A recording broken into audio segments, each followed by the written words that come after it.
আবির, যে 6টি আগ্নেয়াস্ত্র এবং সেই সঙ্গে 8 রাউন্ড গুলি বাজেয়াপ্ত করার প্রক্রিয়া চলছে, কিন্তু এই হাসান শেখ কি উদ্দেশ্য ছিল তার?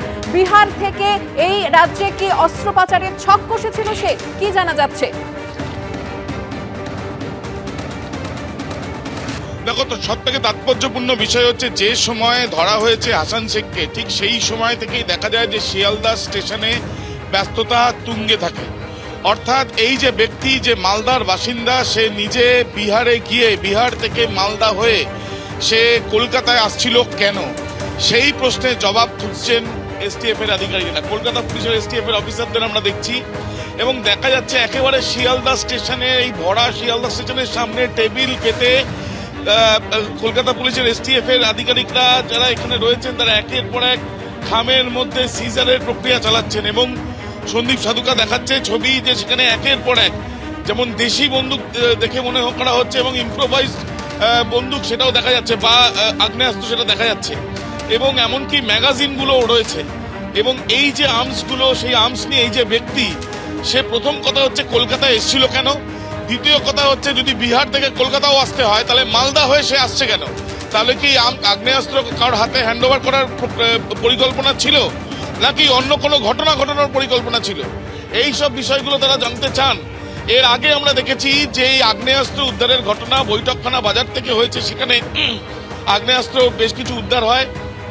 এমনকি ভিন রাজ্য থেকে এসে এক ব্যক্তি এখানে ডাকাতির ছক ছিল সেই সুরেন্দ্রনাথ কলেজের সামনে থেকে, সেখান থেকে সে ধরা পড়ে।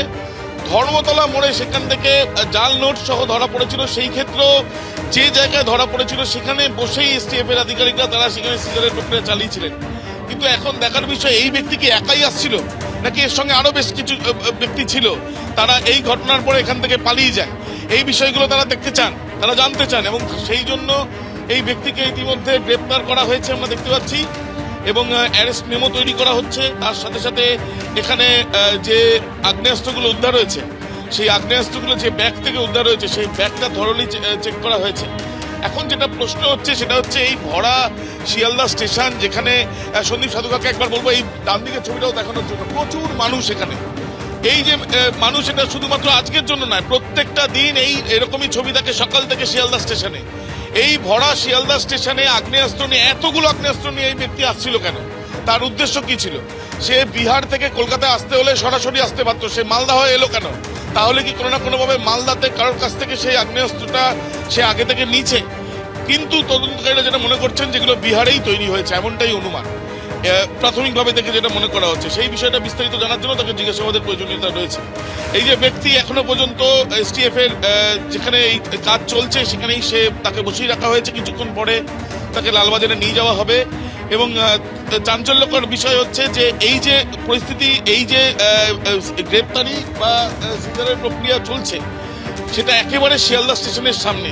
সে কি একা ছিল না একাধিক ব্যক্তি তার সঙ্গে রয়েছে, সেটা জানতে চান তদন্তকারীরা। সেই জন্যই তাকে আজকে আদালতে পেশ করে হেফাজতে চাইতে পারে এসটিএফ এর গোয়েন্দারা। ধন্যবাদ আবির।